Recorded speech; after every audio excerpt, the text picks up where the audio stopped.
नमस्ते dear aspirants, I hope आप सभी अच्छे होंगे और हेल्दी होंगे। आज हम डिस्क्रिप्टिव स्टैटिस्टिक्स की बात करने वाले हैं। इसके अंदर हम टाइप ऑफ फ्रीक्वेंसी डिस्ट्रीब्यूशंस करने वाले हैं, type of measures of central tendency, mean, median, mode की बात करने वाले हैं एंड डिस्पर्सन की बात करने वाले हैं और उसके टाइप जैसे कि आपका वेरियांस हो गया, स्टैंडर्ड डेविएशन हो गया, ठीक है। ये सारी की सारी चीज़ें डिस्कस करने वाले हैं। इस चैप्टर से हमारे फर्स्ट पेपर में भी क्वेश्चन पूछे जाते हैं रिसर्च एप्टीट्यूड में, और आपका सेकंड पेपर इकोनॉमिक्स में तो पूछे ही जाते हैं। तो ये दोनों के दोनों एग्ज़ाम के लिए ज़रूरी है और आप प्रीवियस ईयर क्वेश्चन पेपर उठा के देख लेना, यहाँ से 100% हर एक एग्ज़ाम में आए हैं क्वेश्चंस, ठीक है। तो सबसे पहले अगर मैं फ्रीक्वेंसी डिस्ट्रीब्यूशन के टाइप की बात करूँ तो यहाँ पर 3 टाइप का फ्रीक्वेंसी डिस्ट्रीब्यूशन होता है। पहला होता है एब्सोल्यूट, सेकंड होता है रिलेटिव फ्रीक्वेंसी डिस्ट्रीब्यूशन और थर्ड होता है कोम्यूटेटिव, यानी कि कोम्यूलेटिव नहीं है ये, कोम्यूलेटिव फ्रीक्वेंसी डिस्ट्रीब्यूशन। अब फ्रीक्वेंसी डिस्ट्रीब्यूशन होता क्या है, मान के चलो कि आपने एक बॉल ली है और उसको एक वॉल पे हिट करना है। यहाँ पर मैंने 4 पॉइंट बना दिया आपके लिए, A, B, C and D, और आपके पास जो ये बॉल है इसमें आपको 1 मिनट में हिट करना है। आपने कितनी बार फर्स्ट को, सेकंड को, थर्ड को हिट किया, मैंने यहाँ पर लिख लिया कि आपने सपोज किया कि 60 बार 1 मिनट में हिट किया, और 60 बार में से 10 बार इसको किया, 5 बार इसको किया, 5 बार इसको किया, 20 बार इसको किया। ऐसे करके आपने पूरे का पूरा हमने क्या कर लिया, पूरे के पूरे डाटा को क्या किस में डिवाइड कर लिया है, ग्रुप्स में, क्लासेस में बांट लिया है, ताकि हम डाटा के बारे में मोर और लेस प्रिसाइज इन्फॉर्मेशन यानी कि स्टिक इन्फॉर्मेशन प्राप्त कर सकते हैं, और उसके बाद हम अपनी थ्योरीज को वहाँ पर प्लॉट करने में ईजी रहे, हमारे लिए आसानी रहेगी इस तरह से, ठीक है ना। तो ये है हमारा एब्सोल्यूट फ्रीक्वेंसी डिस्ट्रीब्यूशन। अब रिलेटिव और कोम्युलेटिव वो देखिए कैसे करना है। इनको समझने के लिए आपको एग्जाम्पल देखना पड़ेगा। यहाँ पे आपके पास 20 स्कैन है, यानी कि नंबर ऑफ ऑब्जर्वेशन क्या है 20। 20 स्कैन का वेट हमारे पास 19.3 से 20.9 के बीच में रहेगा, ठीक है। वो वेट है हमारे पास, ये रहा, ठीक है जी। ये टेबल हमारे पास दी हुई है, और यहाँ पर हमने क्लास इंटरवल में बांट लेना है 0.3 के गैप में। 0.3 का गैप क्या है, 19.2 से 19.3, ठीक है। तो यहाँ पर कितने का गैप है, 0.3 का, 0.2, 0.3, 0.4, तो 3 का गैप हो गया ना। इसी तरह से 5 से 7, 8 से 10, 1 से 3 और 4 से 6, इस तरह से हमने यहाँ पर 6 क्लासेज में इसको बांट लिया है। तो डियर स्टूडेंट्स, ये हमारे पास 20 ऑब्जर्वेशन है, ये तो है हमारे पास अनग्रुप डाटा, और इसको हमने ग्रुप में बांट लिया 6 ग्रुप में। तो ये हमारे पास हमने किस में कन्वर्ट कर लिया, इसको ग्रुप डाटा में कन्वर्ट कर लिया है। अब हमने यहाँ पर क्लास मिड पॉइंट लिख लिया। इसका मिड पॉइंट कैसे निकला, अब हमने ये जो क्लास इंटरवल निकाले ना वो 3 की रेशो में निकालने थे, तो हमने इन दोनों का यानी कि मैक्सिमम और मिनिमम के बीच में अंतर था जो, उसको 6 से डिवाइड करवाया, तो हमारा क्या आया ये। तो 6 इंटरवल इस तरह से हमने निकाले हैं, और क्लास मिड पॉइंट हमने जो निकाला उसको हमने यहाँ पर लिख लिया है, ठीक है। ये जो क्लास मिड पॉइंट है यहाँ से नहीं देख के लिखा है हमने यहाँ से मिड पॉइंट निकाला है, यानी कि ग्रुप से मिड पॉइंट निकाला है, ये आपको ध्यान में रखना है।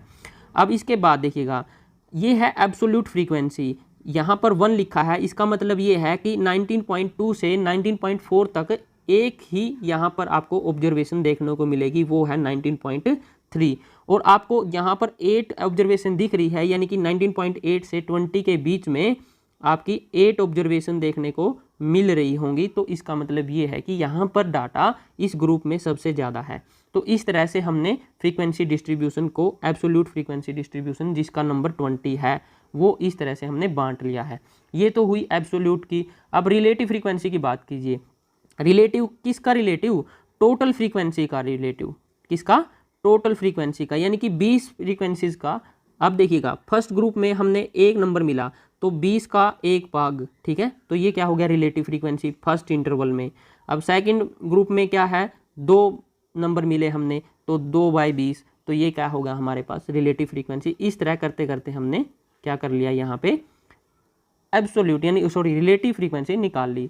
अब है यहाँ पर कोम्युलेटिव फ्रीक्वेंसी। कोम्युलेटिव फ्रीक्वेंसी का मतलब जोड़ होता है, यानी कि जिस पॉइंट तक, यानी कि जिस क्लास तक हमको देखना है वहाँ तक कितनी फ्रीक्वेंसीज हो चुकी हैं टोटल फ्रीक्वेंसीज का।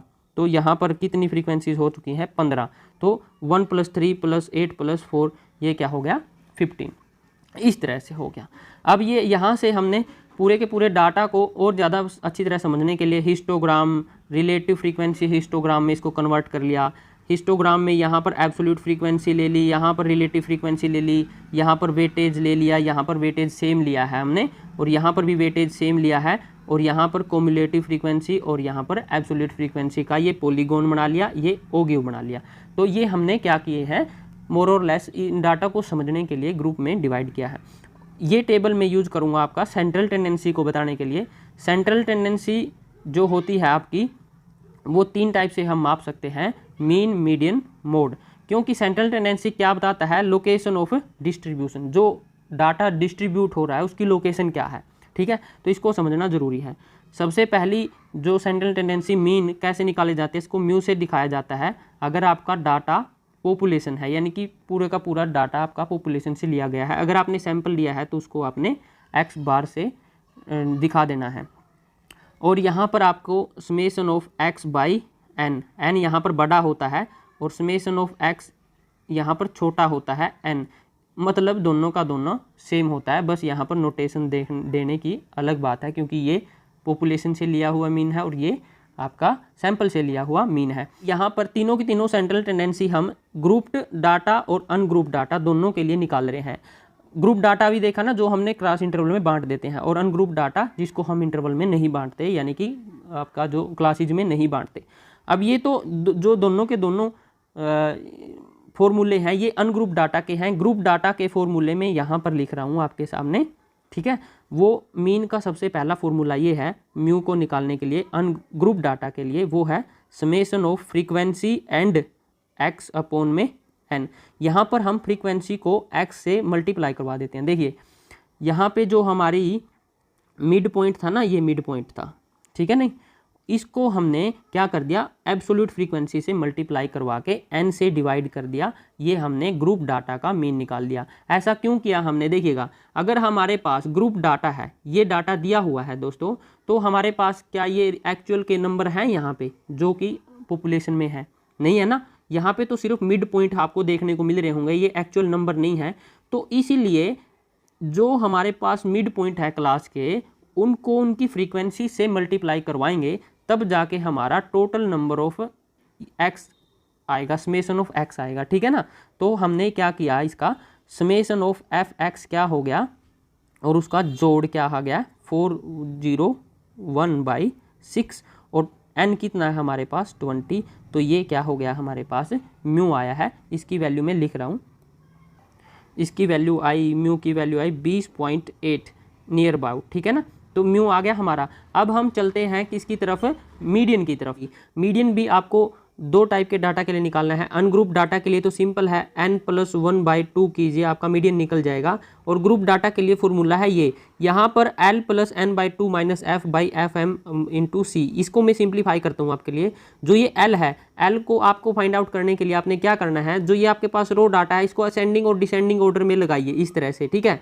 और फिर यहाँ पर आपको क्या करना है, middle item of the distribution निकालना है। मिडल आइटम ऐसे ही निकाला जाता है जैसे आपका फर्स्ट फॉर्मूला था n+1/2 करके। तो हमारा मिडल टर्म ये निकल के आया, जो कि किस क्लास में लाई कर रहा है, हमारा 3rd क्लास में। अब ये 3rd क्लास का जो लोअर पॉइंट होता है, यानी कि 19.8, ये हमारा l होगा यहाँ पे, ठीक है ना। तो यहाँ पर क्या हो गया 19.8 हमारा l हो गया। n कितने हमारे पास 20/2 - f, ये f है सम ऑफ फ्रीक्वेंसी। अब इस पॉइंट तक जहाँ पर ये हमारा middle item of the distribution आ रहा है, यहाँ तक कितनी फ्रीक्वेंसी आ चुकी है, यानी कि 3, 1 + 2। तो ये 3 फ्रीक्वेंसीज ये यहाँ पर माइनस हो जाएंगी। यहाँ पर आपका आ जाएगा, क्या आ जाएगा, यहाँ पर आ गया 10 - 3, ओके।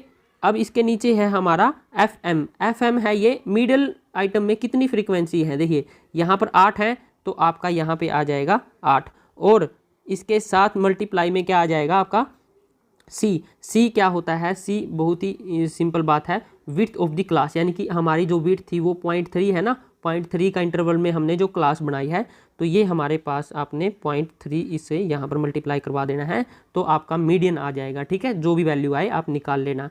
ये हुई बात मीडियन की। उसी तरह है मोड का फॉर्मूला मैं यहाँ पर इसी से बना देता हूँ आपके लिए। देखिए यहाँ पर आपको लिखना है l एल जो है यहाँ पे मैं एक बार फॉर्मूला लिख देता हूँ, L plus D1/D1 plus D2 into C. यहाँ पर जो सी है वो सी यही है, जो एल है वो एल इस एल से अलग है, वो एल यहाँ पर वो एल होगा जो सबसे ज़्यादा बार नंबर रिपीट हो रहा है, जहाँ जैसे कि यहाँ पर 19.9, तो यहाँ पर एन क्या है इस एग्जाम्पल के हिसाब से 19.9, और D1 है आपका जो आपकी फ्रीक्वेंसी है आपकी ये फ्रीक्वेंसी है, यानी कि मिडिल टर्म की जो फ्रीक्वेंसी है इसमें से प्रीवियस फ्रीक्वेंसी घटा दो तो यानी कि 6 आएगा, तो ये आपकी D1 है। और D2 है आपकी 8 - 4 करके यानी कि 4, यानी कि दोनों के दोनों ई टर्म प्रीवियस और आने वाली प्रीसीडिंग्स की